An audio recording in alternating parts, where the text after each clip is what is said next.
Alright, what is good, ladies and gentlemen? It is the Master Reviewer back again with another review, and today we are doing a review for Ninjago Season 15 Crystalized. This is the final season of the original Ninjago run before you get into Dragon Rising. Debatable if it is even the final season of the original series, because you could make the argument that the original series ended with Season 10 Sons of Garmadon, but anyway, I digress. Before we begin, I do just want a quick kind of update on things. I did start my second semester of university, so I am going to be a lot busier nowadays, and so I'm going to have to roll back the double upload because it'll just mean that I'm going to end up running out of videos in my backlog. At the moment, I have like 3 videos that are scheduled to come out, but I am now going to be I'm going back to daily uploads because it will just make things easier when I do get to the point where where I have the time and I am able to build up the backlog a bit more than I might end up doing. So like certain days I might end up doing double uploads, but for now I'm going back to single uploads until I get more time to actually be able to binge stuff, because I do have to focus on schoolwork and homework and all that. So yeah, just quick little update for the channel. Doesn't still daily uploads, which is good, just not double uploads. So anyway, let us just begin, starting off with the plot. So the plot of the season, first of all, it picks up where the last season left off with Nia. She ends up merging with the sea, so the first few episodes are kind of dedicated to undoing that. They would need to bring her back because she is a mainstay character. So it does, once again, I did mention this in my review for Seabound, it does undercut some of the impact of Nia's sacrifice in Seabound. So anyway, Nia ends up returning, but in order to do so, the ninja need to free Aspira from Kryptarian prison and steal her spear of sorcery so that she could steal Nia's powers so that she would be able to turn back into human. And so they end up doing that, and then we get into their prison arc where the ninja end up going to prison. This is, I think, the second time they're in prison, same situation they were in Skybound, and so the ninja are in prison. And while this is happening, you have this mysterious figure that is assembling a lot of the previous villains of the ninja, like King Vangelis, Pythor, Aspira, the Mechanic, a lot of the villains. I was thinking, like, okay, like, why are they specifically choosing these villains? But then after thinking through it, they do actually bring pretty much all the villains that they could bring back. Like, they can't really bring back characters like Chen, Acronix and Crux, Moro, stuff like they can't really bring back characters that are either departed or just not in the current realm of Ninjago. So anyway, you have it's the Crystal King. He is the one that is bringing all the villains together in order to take over Ninjago, and then it is revealed that the Crystal King is actually the Overlord. The Overlord, it was stated that he's a being that will always return, basically, for the sake of balance of light and darkness. So the Overlord returns once again, and he is the one that is running the Crystal Council with the help of, here you have Harumi, she's also there, and so she is the right hand of the Crystal King, basically. And so the ninja, they end up escaping prison, and then from there, they end up investigating the Crystal Council, basically. Lloyd ends up getting captured, and then you do have an apocalypse-style, I guess, takeover of Ninjago City, where the Crystal King takes over Ninjago City using a crystal army. And yeah, the rest of the season is basically the ninja needing to defeat the Overlord and the Crystal Council. And yeah, that happens basically for the rest of the season. They end up finding out about a final dragon form, the same way that the Oni's have their final power-up form that Garmadon has, for example. There is also a version of it on the opposite side of the spectrum, where on the dragon side you can also get a final form. So the ninja end up, it's honestly kind of stupid. It's like Quanish, the Elder, or the Fool, whatever they call him. He predicted that, like, okay, at a time where all of the allies will unite together, it will allow the ninja to unlock the dragon form. But I don't know why that would be the case. Like, why is it that all of a sudden when all their previous allies come together, and it's not even all their previous allies, like, they do very much this season is trying to, like, very much, it's trying to go like the Avengers Endgame route, where he's trying to feel very I don't know the word, final. Basically, you do have, for one, the poster you can probably see here on screen. It is homage to Avengers Endgame, and the season itself is very much trying to bring back a lot of the characters. You do have basically the people of Shintaro, you have the Upleys, they return, you have Benthomar, as well as all of the Merlopians, you have the Keepers that return, you have a lot of the previous characters that we've seen, you have Skylar, Ronin, a lot of the villains and stuff. For some reason, they didn't bring back the Elemental Masters, which I thought, like, okay, if you brought them back for Sons of Garmadon, I don't really see why you couldn't bring them back for, or what was it, Hunted. So but I don't know. It feels like Avengers Endgame, but it kind of feels that way for just specifically, I guess, the secrets of Forbidden Spinjitzu seasons. Like, it feels like, okay, it kind of feels like a final season, but it feels like they're kind of wrapping up seasons 11 through, I guess, 15 more so than like the actual series as a whole. So Garmadon ends up returning. He's in this.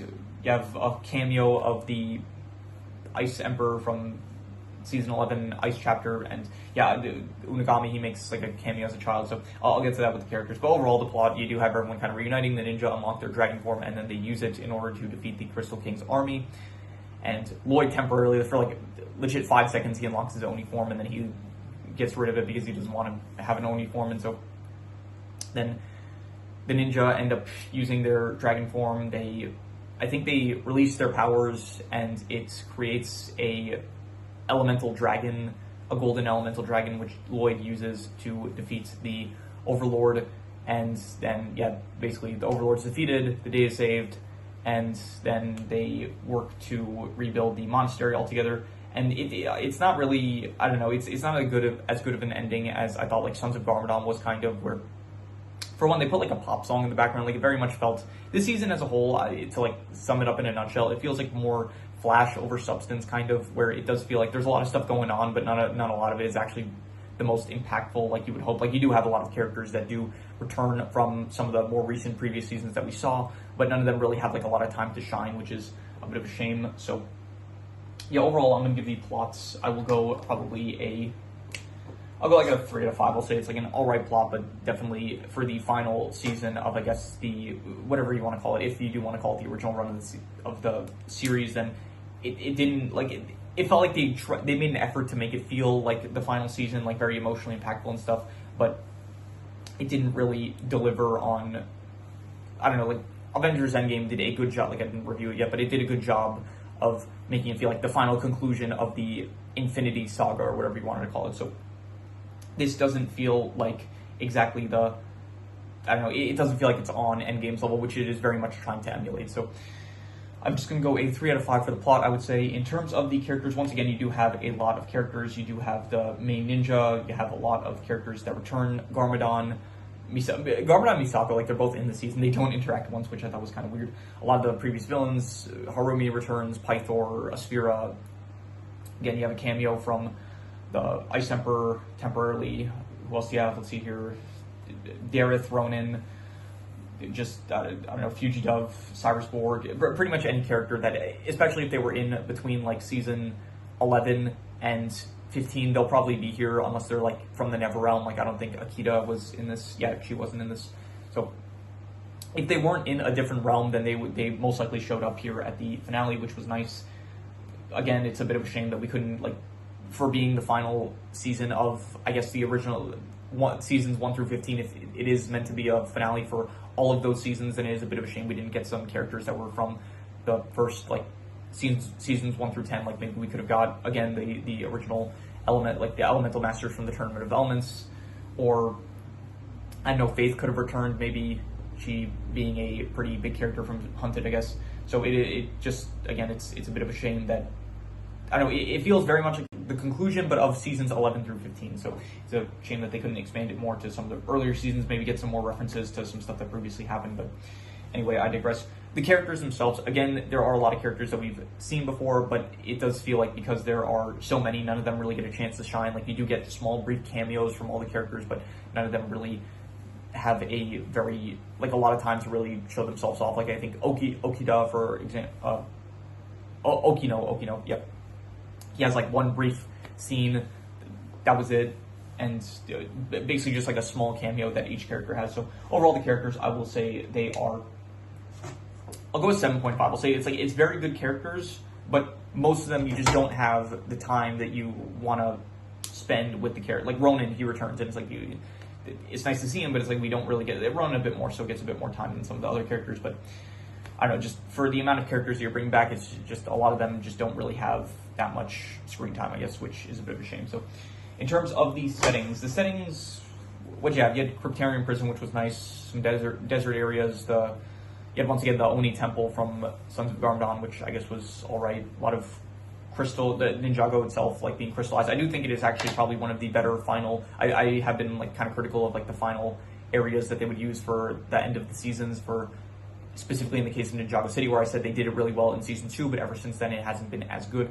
And I do think that this one is actually like, it does feel kind of apocalyptic, kind of in the same vein as season 10, where it does feel like, okay, impending doom all around us, kind of. So they did a good job, I guess, in that case. And I'll just say like a 6.5. The settings, they're good, but they're not really anything too great. I guess the purple, I don't even know if it's purple necessarily. It's like a shade of pink or purple for the crystals, and it's fine. It feels more like, I'll get to this with the theme, I guess. So actually, we'll just talk about the theme now, I guess. The crystals, like the theme of Crystalized, it feels more like an aesthetic, if anything. Like it doesn't really feel necessarily like there was.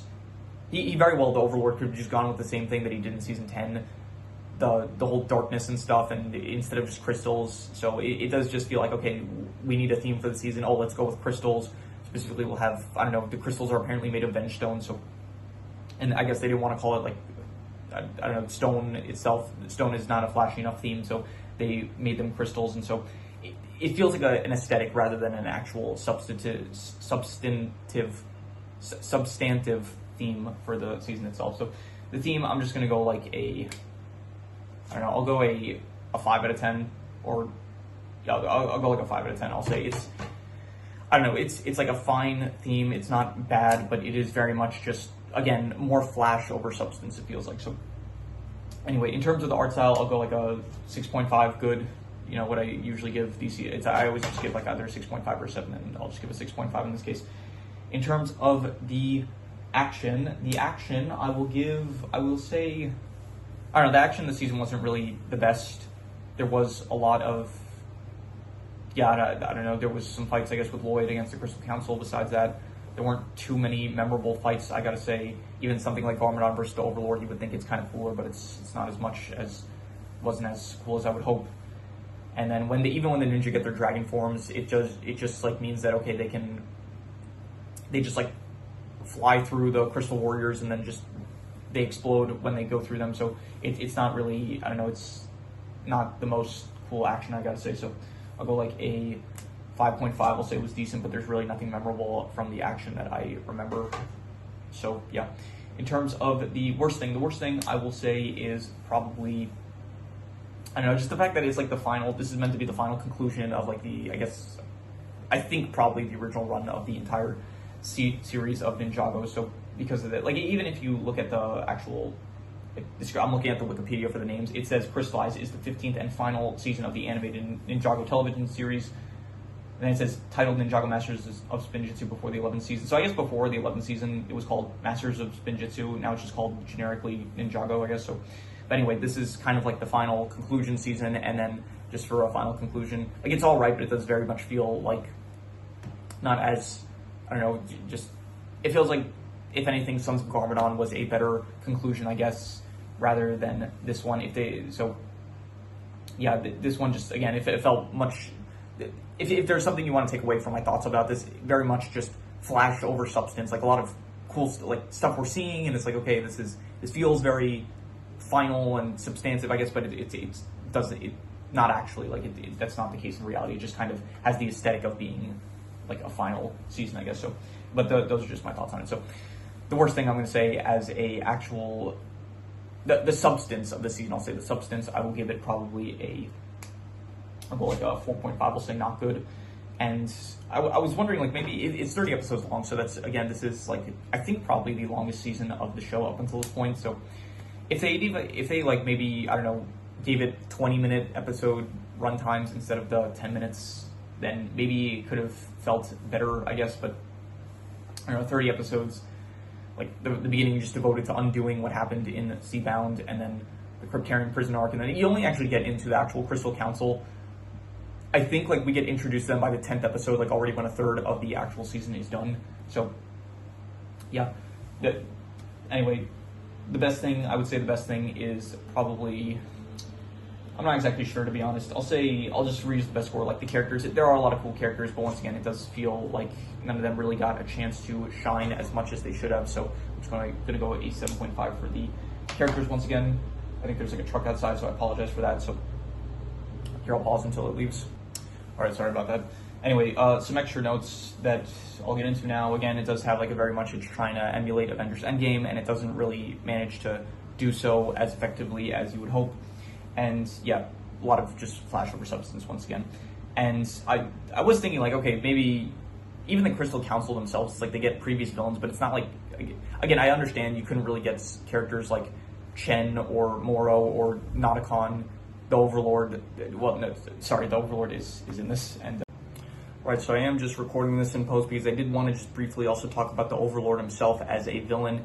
It does not compare to how he felt in season 2 and 3, where in season 2 it's like he very much did feel like he started out weak, but then he was manipulating Garmadon and stuff, and then over time he ended up having the metamorphosis where he took over Garmadon's body, ending up with the actual final dragon, which it felt very menacing, and then that felt like a good form for the Overlord. And then you had season 3 where he like had a different vessel, but even so it still felt like pretty threatening and stuff, and then he did finally have the golden armor, and he did feel like a good threat. And then here you get into Crystalized, and I think honestly this is more so just the fault of like the art style change, the art style just being geared towards kids more so. Like this, I don't know, the Overlord himself just doesn't look as menacing as he did in seasons 2 or 3, so I do think that it is a bit of a, like, it's a downgrade, honestly, in my opinion. So, and he just has, like, this season, it just feels like he's just the guy on top, just ordering people to do his bidding, I guess, where in the case of, I don't know, season 2, he had the Stone Warriors, which were, like, kind of, I don't know, for some reason, they worked better than the Stone Warriors, just, I think, were better than the Crystal Council, because I guess they were more, I don't know, maybe it, like, has to do with the fact that, like, in the lore itself, the Stone Warriors were, like, created by the Overlord compared to, and they had a bit more of a backstory to them compared to something like the Crystal Warriors that were in Crystalized. And yeah, and in season 3 you did have, I guess, the Ninjoids, which were also kind of better. So yeah, overall the Overlord just didn't work as well in this season as I thought he did in previous seasons, specifically like the ones he was in 2 and 3. So yeah, just my thoughts on that. You can get, I don't know, the Time Twins, but even, I was wondering, like, even if you did bring them back, like, in some way, I don't know, maybe they had access to the Departed Realm or something like that, and they managed to revive some of the previous villains. I'm wondering if even that could have made it better, at least a bit more, I don't know, conclusive, just kind of tying into some of the previous seasons a bit more so than it did. So yeah, but that's just speculation on my part, I guess. So yeah, those are all the extra notes I had, so I'm going to do the calculations. So King Crimson. Alright, so it ends up coming out to about a 6 out of 10, which would be above average, and I think I would give it a bit higher, to be honest. I would give it probably like I'd go like a 6.5, I would say. I think it's like still a good season, to be honest, and I did like it more so on my first time watch for the season, but on rewatch, it's like, just for being the final season of the show, it doesn't really, like, if you're comparing it to Sons of Garmadon, which I guess was the final of the Masters of Spinjitzu saga of the show, that one felt like just personally, I just kind of liked it more so as a finale, and so this one just wasn't on the same level, I would say. So yeah, anyway, that is pretty much all there is to it. So if you have any recommendations, any shows, movies, video game stories, anime, manga, web series, anything that you want me to review, leave it in the comments and I will maybe possibly check it out. With that said, that is pretty much all there is to it, so let's leave it at that.